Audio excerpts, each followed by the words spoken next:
அனைவருக்கும் வழக்கமாக நான் அப்படி சொல்கிறது அன்பான, இனிமையான, தூய்மையான, பசுமையான, மற்றற்ற மகிழ்ச்சியான வணக்கம், வாழ்த்துக்கள். இன்று உண்மையிலேயே மழை இருந்தாலும் இந்த அரங்கம் நாங்கள் ரொம்ப குறிப்பிட்டவனா கூப்பிட்டோம், மொத்த பேர் கூப்பிடல. ஏன்னா பெரிய அரங்கம் கிடைக்கல என்றாலும் இந்த அரங்கம் நிரம்பி இருக்கிறது. அது மனநிறைவு அளிக்கிறது. எல்லாற்றுக்கும் மேலாக உண்மையை சொல்லப்போனால் நான் ஒரு ரசிகர். யார் என்றால் அது தளபதி மு.க. ஸ்டாலின் அவருடைய ரசிகர் என்பது. அதனால் அவர் சொன்னது உண்மைதான். அது உண்மையிலேயே மணிரத்னம் 20 ஒரு படம் எடுக்கலாம் 2 பேரை வச்சு.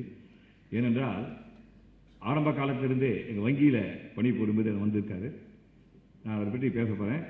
இன்று மேடையில் வீட்டிற்கும் நம்முடைய இன்று உலகமே போற்றும் தமிழகத்திற்கு ஒரு விடிவெள்ளியாக, இன்னும் சொல்லப்போனால் நாங்கள் வேடிக்கையாக குழந்தைகள் அன்றைக்கி சொன்னாங்க, குழந்தைகளுக்கு அன்று நேரு மாமா, இன்று ஸ்டாலின் மாமா என்று குழந்தைகள் பாராட்டுகிறார்கள். இன்னொரு மகிழ்ச்சியான செய்தி ஆரம்பத்தை சொல்ல ஆசைப்படுறேன். என்னுடைய மகன் நாங்கள்லாம் சேர்ந்து தமிழர்களும் சென்று வருகிறேன். ஓசைப்படாமல், ஆர்ப்பாட்டம் செய்யாமல் ஒரு பெரிய புரட்சி கிராமங்களில் நடந்துகிட்டு இருக்கு. இதுக்கெல்லாம் காரணமாக இருக்கும் தளபதி அவர்களுக்கு உலக சுற்றுச்சூழல் நாயகன் என்ற விருதினை தர வேண்டும் என்று முடிவு செய்து என் மகன் அல்கோருடன் தொடர்பு கொண்டுள்ளார். அல்கோர் இல்லை பிரின்ஸ் சார்ல்ஸ் இல்லை ஆஸ்திரேலியன் பிரைம் மினிஸ்டர் ஒருத்தர் வச்சு கொடுக்குறதா முடிவு செய்திருக்கிறோம் என்ற மகிழ்ச்சியான செய்தியை அதை முழுதும் என்னுடைய ஜூனியர் அப்துல் கனி செஞ்சிட்டு இருக்காரு. வணக்கத்திற்கு பிரின்ஸா பாக்கார் அவர்களே. மேயர் எங்களில் ஒருவர். மேயர் அதாவது குரு எப்படியோ சிஷ்யம் அது போல.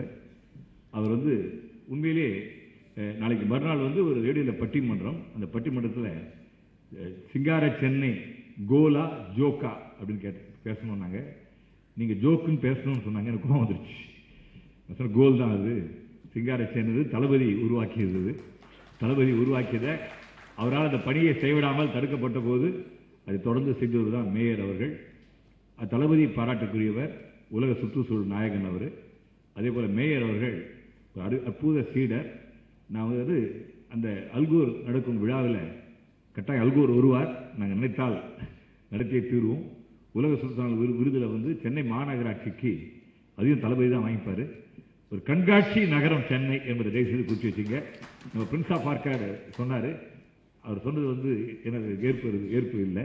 ஏனென்றால் நான் பார்க்குற சென்னையே வேறு. உண்மையிலேயே நல்லவேளை இந்த மேயர் அப்போ இருந்துதானா இவங்க 2 பேரும் செய்த பணிகள் தடுக்கப்பட்டு விட்டன. இல்லை என்றால் இந்த எக்ஸ்ப்ளோராக வந்திருக்காரு. ஆனால் இது சென்னை ஒரு ஓவிய கண்காட்சி நகரமாக மாறிவிட்டது. எங்கு பார்த்தாலும் அற்புத ஓவியங்கள், அழகிய ஓவியங்கள்.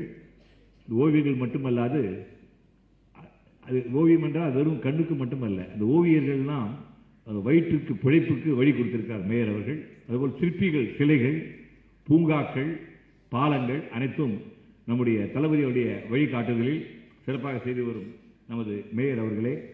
அடுத்ததாக விவேக் அவர்கள். விவேக் என்கிட்ட ஃபோட்டோ இருக்குது. ஒரு இளைஞனாக சிறுவனாக தான் நான் பார்த்து பேங்க்கில் அப்போ நான் சொன்னேன் ஒரு ஒளிமயமான எதிர்காலம் இருக்கு என்று. அப்போல்லாம் நாங்கள் என்ன பண்ணுவோம், மாதம் ஒரு முறை வாடிக்கையாளருக்கு தெரியும் பேங்க்கில் ஒழுங்காக பாஸ்புக்கில் என்ட்ரி போட்டாலே போகிறோம். ஆனால் வாடிக்கையாளரை என்டர்டெயின் பண்ணுவோம். அந்த என்டர்டெயின் பண்ண வந்தபோது இதயத்தை திருடி வைத்தார். போது அவர் ஒரு சிறந்த கலைஞர், அறிஞர். அவருக்கு நாங்கள் என்றென்றும் நாங்கள் கடமைப்பட்டிருக்கோம். ஏனென்றால் இந்த கூட்டம் ஆரம்பி நான் சொன்னேன், உங்களுக்கு எல்லாம் ஞாபகம் பண்ணிக்கிறேன். நம்ம நம்முடைய நெகட்டிவ் குவாலிட்டிஸ்லாம் முதல்ல உறுப்பை பாதிக்குது. மகிழ்ச்சி அந்த உறுப்புக்கு வலு சேர்க்கிறது. நம்ம எல்லோருமே ஆரோக்கியமாக இருப்பது காரணம் இது வெறும் நகைச்சுவை அல்ல, அறிவு சேர்ந்து தரும் ஒரு அற்புத மனிதர் விவேக் அவர்கள். நீங்கள் நம்ப மாட்டீங்க, நான் தமிழகத்தில் கிராமத்து பஞ்சாயத்து தலைவர்கள்லாம் கோர்ஸ் நம்முடைய உள்ளாட்சி உடைய அழைப்பை ஏற்று 25 நாள் 20 ஒன் டே ட்ரைனிங் நடத்திருக்கேன். மொத்தம் 120 ட்ரைனிங் நடத்துகிறோம். நான் ட்ரைனிங் நடத்துகிற போது 5 முறை ஃபோன் பண்ணிட்டார் விவேக் எனக்கு. நான் லஞ்ச் போது பேசினேன். அவர் சொன்னார், நான் சாரி உங்களை நான் முழுமையாக தெரிஞ்சுக்கல, இந்த புக்கை படித்த பிறகு தான் தெரிஞ்சுது. அப்படியே பரவசமடைந்து பல முறை என்னை தொலைபேசியை தொடர்பு கொண்டால் இது பெரிய ஆச்சரியம். அதாவது ஒரு பிரபல நடிகர், அவருடைய ரசிகர் நம்ம. அவர் நம்ம நூலை பாராட்டும் போது நான் முடிவு செய்தேன், இன்னும் நம்மை சமுதாய பள்ளியில் ஈடுபடுத்திக் கொள்ள வேண்டும் என்று. மார்க் ரெட்டி அவர்கள் உண்மையிலே எங்களுக்கு பெரிய கலங்கரை விளக்கம். அவர் மார்க் ரெட்டி காரு. அது உண்மையை பார்த்தீங்கன்னா இந்த சென்னையில் நடக்கும் அனைத்து நல்ல காரியங்களிலும் கார்ப்பரேட் சோசியல் ரெஸ்பான்சிபிலிட்டி என்று சொல்வார்கள். அவர் அதை செய்கிறார். அவர் கட்டிய கட்டிடங்கள்லாம் உயரமான கட்டிடங்கள். அவர் உயரமான மனிதர், உயரமான எண்ணங்கள் உடையவர், எங்கள் நெஞ்சிலே இடம் பெற்றுள்ளவர். அவர் மூலம் இந்த 10-10-10 விளக்கை அணை என்பது இது ஒரு புதுமை. ஏன்னா எல்லாம் லைட் ஆஃப் பண்ணுவாங்க. நான் வந்து டபுள் எயிட் ட்ரிபிள் எயிட் அவன் காயின் பண்ணேன். 2008ஆம் ஆண்டு ஆகஸ்ட் மாதம் 8ஆம் தேதி இரவு 8 மணிக்கு 8 நிமிஷம் விளக்கு அணைங்கன்னு அதை தொடங்கி வைத்தவர் நமது. இது நல்ல காரியங்கள் எக்ஸ்னோராக எதுவாக இருந்தாலும் அவர் இல்லாமல் நடக்காது. நம்முடைய துணை முதல்வர் தான் அப்பொழுது அமைச்சராக இருந்து தொடங்கி வைத்தார். மேயர்களும் வள்ளூர் கொடுத்தார். ஒரு 6000 8000 மக்களை திரட்டி செய்தோம். 9999 என்ற நிகழ்ச்சி 2009ஆம் ஆண்டு செப்டம்பர் 9ஆவது மாதம் 9ஆம் தேதி இரவு 9 மணிக்கு 1 நிமிஷம் விளக்கு அணைக்கணும் என்று அந்த நிகழ்ச்சியை நாங்கள் வந்து வேலம்மாள் பள்ளிக்கூடத்தில் ஒரு 10,000 மாணவர்கள் பெற்றோர்கள் வைத்து ஒரு சிறுமி, ஒரு அற்புத சிறுமி அப்சரா ஒரு 5 கார்களை இழுக்க தளபதி அவர்கள் தான் தொடங்கி வச்சார். இதிலிருந்து புரிஞ்சுக்கலாம், இது வந்து எக்ஸ்னோராவும் தளபதி அவர்களும் பிரிக்க முடியாதவர்கள் என்பதை நீங்கள் பதிவு செய்ய விரும்புகிறேன். அதுதான் 10-10-10 தொடங்கி வைத்தார். இந்த நான் அதை பற்றி பின்னாடி சொல்கிறேன். ஏவிஎம் சரவணன், இன்னும் சொல்லப்போனால் நான் ஒரு நாள் துணை டைரக்டராக மெய்பி லடிக்குங்கிற படத்தில் ஒர்க் பண்ணியிருக்கேன். சிவசங்கரி அவர்கள் வந்து அவர் பற்றி பின்னாடி சொல்கிறேன். சிவசங்கரி அவர்களே, வாணிஜெயராம் அவர்களே, அபயகுமார் அவர்களே, எங்களுக்கெல்லாம் ஒரு தலைவர் உண்டு. நாங்கள்லாம் மாமி என்று சொல்வோம். ஆனால் தளபதி அவர்கள் மாமி அல்ல, அவர்கள் அம்மா.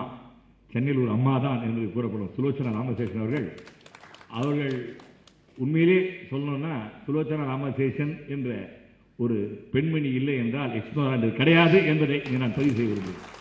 அந்த மாதிரி நான் இன்னும் சொல்லுவேன், நம்ம தளபதிக்கு அவரோட அமைச்சராகி பெண்கள் நலத்துறை அமைச்சராகிட்டீங்கன்னா பெண்கள் நலன் பேணி காக்கப்படும். அப்படிப்பட்ட அற்புத பெண் சுலோச்சனா ராமசேஷன். அதே போல் அப்துல் கனி, இளைஞர்கள் நடுவே பல ஏராளமான தலைவர்கள் அனைவரையும் நான் பாராட்டுகிறேன். கடைசியாக முக்கியமாக ராணி மைந்தன் அவர்கள், என் கல்லூரி தோழர். அவர் ஒரு வருடம் ஜூனியர். நான் ஐஓபியில் குப்பை கட்டினார், ரிசர்வ் பேங்கில் குப்பை கட்டினார். என்றாலும் என்னுடைய வாழ்க்கை வரலாறு எழுத அவர் முன் வந்து அவர் பட்ட பாடு அவர் தான் தெரியும். பல முறை வருவார், நான் இருக்க மாட்டேன், வந்துட்டு சீக்கிரத்தை முடிச்சிருவார். என்றாலும் சிறப்பாக செய்கிறார். குறிப்பாக ரொம்ப சுருக்கமாக என்னுடைய உரையில் வந்து சொல்ல ஆசைப்படுறேன். முக்கியமாக இவங்கெல்லாம் சொன்னாங்க என் துணைவியாரை பாராட்டணும்னு. அதை பற்றி ஒரு நகைச்சுவான சம்பவத்தை சொல்லிட்டு இந்த உரையை தொடங்குகிறேன். நான் வந்து சினிமா ரொம்ப பார்க்க மாட்டேன். என் துணைவியார் ரொம்ப என்னை கட்டாயப்படுத்தி அபியும் நானும் என்ற படத்தை அழைச்சிட்டு போனாங்க. நான் வாழ்க்கையில் பார்த்த மிக சிறந்த படம் அபியும் நானும் என்று சொல்ல ஆசைப்படுறேன். ஏன்னா அதில் ஒரு ஃபைட் இல்லை, குரூப் டான்ஸ் இல்லை. முதல் காட்சியிலிருந்து கடைசி காட்சி வரை ஒரு தந்தை மகள் மீது பொழியும் பாசத்தை அந்த படம் காட்டியிருந்தது. நான் நினச்சேன், அடப்பாதி நிர்மல், ஸ்கூல் பையன் பொண்ணு ஸ்கூலுக்கு எப்பாவது போயிருக்கீங்க, நீ ஒழுங்காக பார்த்துருக்கியா என்ற குற்ற உணர்வு வந்தது.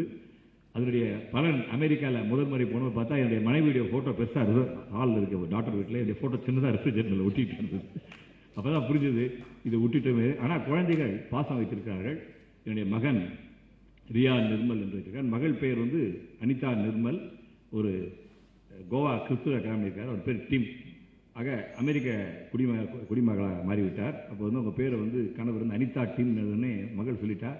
நிர்மல் இல்லாத பேர் கிடையாது, அனிதா நிர்மல் டிம் என்று அந்த ஒரு பெரிய அவங்க சொன்ன ஒரு பெரிய ஒரு ஜனாதிபதி விருது போன்ற விருது எங்களுடைய குழந்தைகளை எனக்கு கொடுத்தது என்பதை தெரிவிக்க ஆசைப்படுறேன்.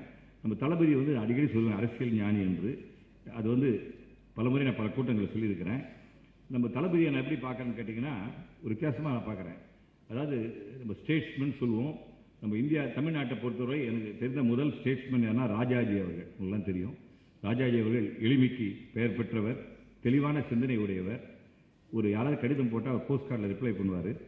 ஒரு முறை அவர் சொன்னார், என்னுடைய உறவினன் என்று ஒருவனுக்கு வேலை தரப்படக்கூடாது, அவனுக்கு எல்லா தகுதியும் இருந்து அவன் என் உறவினன் என்ற காரணத்துக்காக அந்த வாய்ப்பு தரப்படாமல் மறுக்கப்படக்கூடாது என்று கூறிய தெளிவான சிந்தனையுடைய ராஜாஜி உடைய குணாதிசயம் நம்முடைய தளபதியிடம் இருக்கிறது. காமராஜர் அவர்கள் காமராஜர் அவர்களை பற்றி எண்ணற்ற செய்திகள் உங்களுக்கு எல்லாம் தெரியும். காமராஜர் பார்த்தீங்கன்னா கர்ம வீரர் காமராஜர் என்று பெயர். நான் அவரை பற்றி ஒரு 2 மணி நேரம் பேசுவேன். என்றாலும் 2 சம்பவங்களை குறிப்பிட ஆசைப்படுறேன். அவர் ஊருக்கு போயிருக்காரு. திடீர்னு பார்த்தா வீட்டுக்கு முன்னாடி ஒரு டேப் இருக்குது.